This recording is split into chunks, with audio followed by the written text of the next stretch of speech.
प्रभु यीशु मसीह में जय मसीह। आज हम परमेश्वर के साथ चलने और उसकी भरपूर आशीष पाने के विषय में चर्चा करेंगे। ये विषय अत्यंत महत्वपूर्ण है क्योंकि यह हमारे जीवन के हर पहलू को प्रभावित करता है। बाइबल हमें सिखाती है कि यदि हम परमेश्वर के साथ चलें और उसकी आज्ञाओं का पालन करें तो वो हमें भरपूर आशीष देगा। बाइबल में दो कैरेक्टर हैं, हनोक और अब्राहम।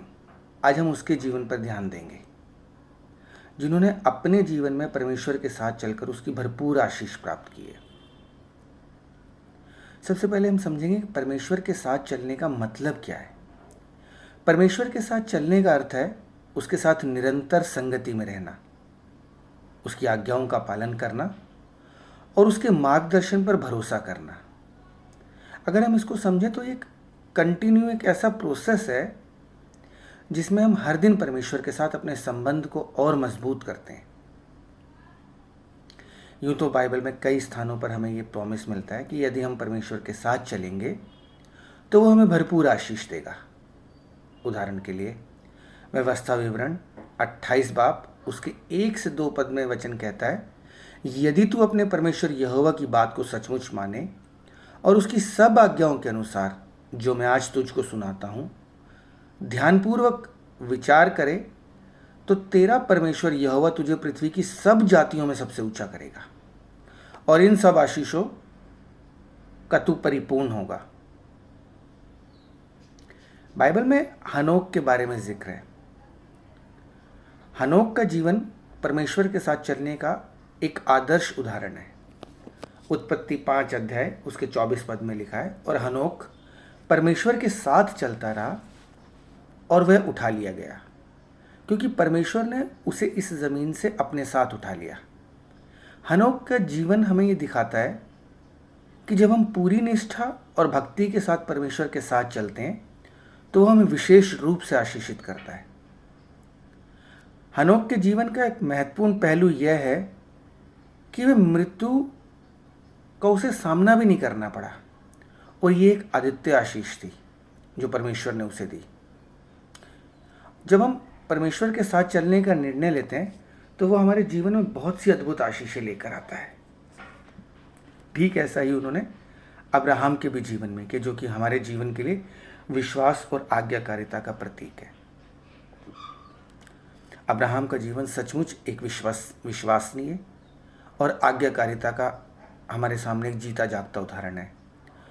उत्पत्ति 12 अध्याय उसके 1 से 4 पद में लिखा है, तब यहोवा ने अब्राहम से कहा, अपना देश, अपनी जाति और अपने पिता के घर को छोड़कर उस देश में चला जा जिसे मैं तुझे दिखाऊंगा, और मैं तुझसे एक बड़ी जाति बनाऊंगा और तुझे आशीष दूंगा और तेरा नाम महान करूंगा और तू आशीष का कारण होगा। तब अब्राहम यहोवा की यह बात सुनकर चला गया। अब्राहम की आज्ञाकारिता और विश्वास के कारण परमेश्वर ने उसे और उसके वंश को भरपूर आशीष दी। बाइबल बताती है, उत्पत्ति 22 अध्याय उसके 17 से 18 पद में परमेश्वर ने कहा, मैं तुझे बहुत आशीष दूंगा और तेरे वंश को आकाश के तारों और समुद्र के तट की बालू के किनकों के समान बहुत बढ़ाऊंगा, और तेरा वंश अपने शत्रुओं के द्वार का अधिकारी होगा, और तेरे वंश के द्वारा पृथ्वी की सारी जातियां आशीष पाएंगी क्योंकि तूने मेरी बात मानी है। अब्राहम ने जब प्रभु की बात मानी तो वहां पर कुछ भी नहीं था। उसे प्रभु की आज्ञा को मानकर सब कुछ छोड़कर प्रभु के पीछे पीछे हो लिया। अगर हम भी परमेश्वर की बातों को मानकर उसकी आज्ञा पर चलते हैं तो हम भी उन्हीं आशीषों को पाएंगे जिन्हें अब्राहम और हनोक जैसे प्रभु के महान लोगों ने पाया है। प्रभु की आवाज़ सुनने के लिए और उसके साथ साथ चलने के लिए हमें कुछ स्टेप फॉलो करने पड़ेंगे। आज हम उसमें से 4 स्टेप हैं जो मेन स्टेप्स, उनको आज हम समझेंगे। पहला कदम है प्रार्थना। परमेश्वर के साथ चलने के लिए हमें नियमित तौर से प्रार्थना और बाइबल अध्ययन की आवश्यकता है। यह हमें उसके साथ हमारे संबंधों को गहरा करने में मदद करता है, क्योंकि जब हम प्रार्थना करते हैं और उसके वचन का मनन करते हैं तब हम प्रभु की इच्छा को समझ पाते हैं और प्रार्थना के द्वारा उसकी सामर्थ्य को पाकर प्रभु के साथ चलने की हिम्मत जुटा पाते हैं। दूसरा स्टेप है आज्ञाकारिता। अगर हम चाहते हैं कि हम परमेश्वर के साथ चले तो हमें परमेश्वर की आज्ञा का पालन करना पड़ेगा। जैसा कि यीशु ने कहा, यदि तुम मुझसे प्रेम करते हो तो मेरी आज्ञाओं का पालन करोगे, यूहन्ना 14 अध्याय उसके 15वां पद में। तो अगर हमें परमेश्वर के साथ चलना है तो हमें उसकी आज्ञाओं को मानना पड़ेगा। तीसरी और सबसे महत्वपूर्ण चीज़ है विश्वास। हमें परमेश्वर पर पूरा विश्वास रखना पड़ेगा, ये जानते हुए कि वह हमारे लिए सबसे अच्छी योजना रखता है। इब्रानियों 11 अध्याय उसके 6 पद में वो कहता है, और विश्वास के बिना उसे प्रसन्न करना न होना है, क्योंकि जो परमेश्वर के पास आता है उसे विश्वास करना चाहिए कि वह है और वह अपने खोजने वालों को प्रतिफल देता है। बाइबल बताती है कि अगर हम प्रभु पर विश्वास करेंगे तो उसकी महिमा को देखेंगे, और जब तक हम प्रभु पर विश्वास नहीं करेंगे तब तक हम उसे प्रसन्न नहीं कर सकते। तो अगर हम चाहते हैं कि हम परमेश्वर के साथ चलें तो हमें उस पर विश्वास करना पड़ेगा। चौथी और सबसे लास्ट इम्पॉर्टेंट बात वो है समर्पण, यानी कि डेडिकेशन। हमें अपने जीवन को पूरी तरह से परमेश्वर के हाथों में समर्पित करना पड़ेगा। जैसा कि पौलुस कहता है, मैं मसीह के साथ क्रूस पर चढ़ा दिया गया और अब मैं जीवित नहीं रहा परंतु मसीह मुझ में जीवित है। जब हम ये फैसला लेते हैं कि हमें प्रभु के साथ साथ चलना है तो फिर उसमें हमारा आपा जिंदा नहीं रहता, बल्कि प्रभु हम में जिंदा होता है। हम प्रभु में मर जाते हैं और प्रभु हम में जिंदा होता है। तभी तो पौलुस ने जब मसीह को ग्रहण कर लिया तब वो कहता है कि मैं मसीह के साथ क्रूस पर चढ़ा दिया गया और अब मैं जीवित नहीं हूँ पर मसीह मुझ में जीवित है। पौलुस जो बहुत ही साम्राज्य में शक्तिशाली था, वचनों को जानता था, शरीयत को पूरी मानता था, लेकिन जब उसने मसीह को ग्रहण कर लिया तो मसीह को ग्रहण करने के बाद वो मसीह में बहुत शांत हो गया। उसने मसीह के ज्ञान को, मसीह के विश्वास को, मसीह के प्रेम और उसके समर्पण को समझकर अपने आप को प्रभु को समर्पित कर दिया, और जहाँ जहाँ प्रभु उसे ले जाता गया वो चलता गया।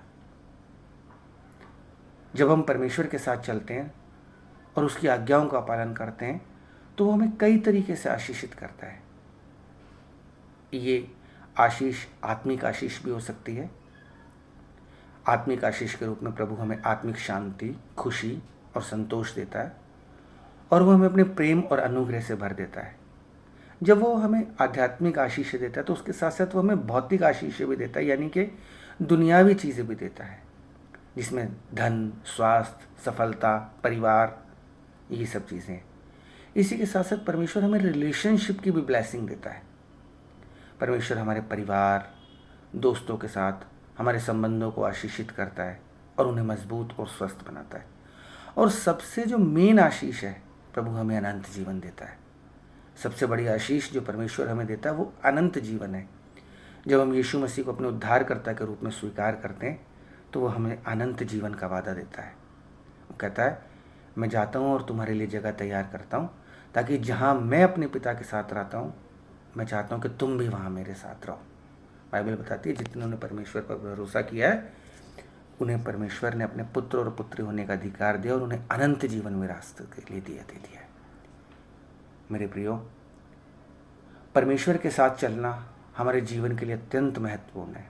हनोक और अब्राहम के जीवन से हमें सीख मिलती है कि विश्वास, आज्ञाकारिता और समर्पण के द्वारा हम परमेश्वर के साथ चल सकते हैं और उसकी भरपूर आशीषों को प्राप्त कर सकते हैं। हम सब अपने जीवन को परमेश्वर के हाथों में समर्पित करें और उसके साथ चलने का निर्णय लें, ताकि हम उसकी अद्भुत अद्वितीय आशीषों का अनुभव कर सकें। स्वर्गीय पिता, हम आपके साथ चलने और आपकी आज्ञाओं का पालन करने की इच्छा रखते हैं। हम हनोक और अब्राहम की तरह विश्वास, साहस और आज्ञाकारिता आप हमें प्रदान करें। आप हमें उन आशीषों के लिए तैयार करें जो आप हमें देना चाहते हैं। आप हमें अपने प्रेम और अनुग्रह से भर दें। यीशु मसीह नासरी के नाम में प्रार्थना करते हैं। आमीन, आमीन, आमीन। Thank you. God bless you.